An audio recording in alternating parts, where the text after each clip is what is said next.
আসসালামু আলাইকুম গাইস, কি অবস্থা, কেমন আছেন সবার? এই হচ্ছে জুয়েল, যার ভিডিও কয়েকদিন আগে আপনাদেরকে দিছিলাম এবং আপনারা অনেকেই আমাকে প্রশ্ন করছেন যে ভাই ওর যদি 17 বছর বয়স হয় তাহলে ও ইতালিতে আসছে কিভাবে। ও ইতালিতে ভিসা নিয়ে আসছে, কিন্তু ওর রিয়েল বয়স হচ্ছে 17 আর পাসপোর্টের বয়স অনুসারে ওর বয়স হচ্ছে 22-23 এরকম। তো আপনারা অনেকেই জানেন যে বাংলাদেশে 17 বছর কোন, 16 বছর কোন, 15 বছর কোন পাসপোর্ট বানানো কোনো একটা ঝামেলা ছিল না। যখন সাবেক প্রধানমন্ত্রী শেখ হাসিনা ছিল তখন পাসপোর্ট অফিস দিয়া মানে অনেকেই ছিল যারা মনে করেন যে দরবেশ বাবা টরবেশ বাবা অনেক ছিল যারা মনে করেন যে গুসটুস খায়া ধরেন পাসপোর্ট বানাই দিত। তো আসলে বাংলাদেশে টাকার বিনিময়ে সব সম্ভব, এটা হচ্ছে জ্বলন্ত উদাহরণ আমি নিজে। কারণ আমিও যখন প্রবাসে আসি তখন আমার বয়স ছিল 17, আমি 23 বছর দিয়ে পাসপোর্ট বানিয়ে প্রবাসের মাটিতে আসছিলাম। তো এই বিষয়টা আপনারা অনেকেই বিষয়টা নিয়ে প্রশ্ন করছেন যে ভাই 17 বছর বয়সে কীভাবে ইতালিতে যাই, কারণ 18 বছর নিচে তো পাসপোর্টই হয় না, ফ্যামিলি বিষয়ে যদি যাই এটা ওইটা। তাছাড়া আবার আপনারা বলতেছেন যে 1 লক্ষ 1.5 লক্ষ টাকা ইনকাম করে। তো আমি আসলে ও খুব ব্যস্ত থাকে, এই যে ওর মালিকের ক্ষেতের কাছে আইয়া ধরছি ওরে, ওই পাশে আছে জৈতুন ক্ষেত, ও পাশে আছে পিনাক্কি ক্ষেত, তো অনেক ব্যস্ত থাকে।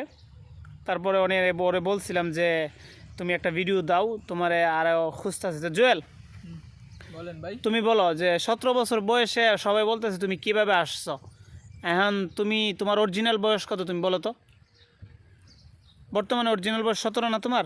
জি 17। তো তুমি যখন পাসপোর্ট বানাও তখন পাসপোর্ট কি ঘুষ দিয়ে বানাইছিলা না কিভাবে বানাইছিলা? মূলত বাংলাদেশে টাকা দিলে সব কিছু সম্ভব, ঠিক আছে। এটা হচ্ছে প্রথম মানে কথা আর কি, মানে টাকা দিয়া মানে সব কিছু করা যে সম্ভব এটার একটা প্রমাণ হচ্ছে আমি নিজে। আচ্ছা, তো তুমি ঘুষ দিয়ে পাসপোর্ট বানাইছো? হ্যাঁ, ঘুষ দিয়া পাসপোর্ট বানাই নাই, আমি রিয়েলি পাসপোর্ট বানাইছি মানে মেয়াদ বাড়ায়া।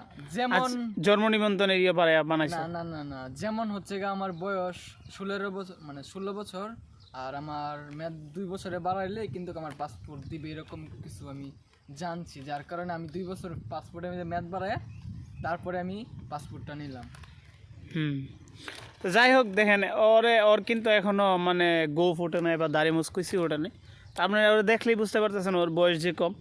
তারপরে একটা কথা কয়ে দিই মাঝখান দিয়া, এই যে আমার যিনি ইন্টারভিউ নিতেছে, মানে আমি মানে ক্যামেরার সামনে আয়া এতটা কথা মানে বলতে পারি না, আমারে জোর কইরা বলাইতেছে, যার কারণে আগে একটা ভিডিও দেখছেন আপনাদের উদ্দেশ্যে, মানে আপনাদেরকে জানানোর জন্য কিন্তু আমারে মানে কথাগুলা বলাইতেছে, ঠিক আছে।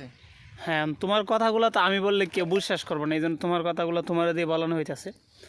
যাই হোক, আপনারা যারা বলছিলেন যে 17 বছর বয়সে আইসা বিদেশ কীভাবে আসে, কী আসে বিষয়, ও 17 বছর বয়স ওর বর্তমানে, 18 এখনও হয় নাই।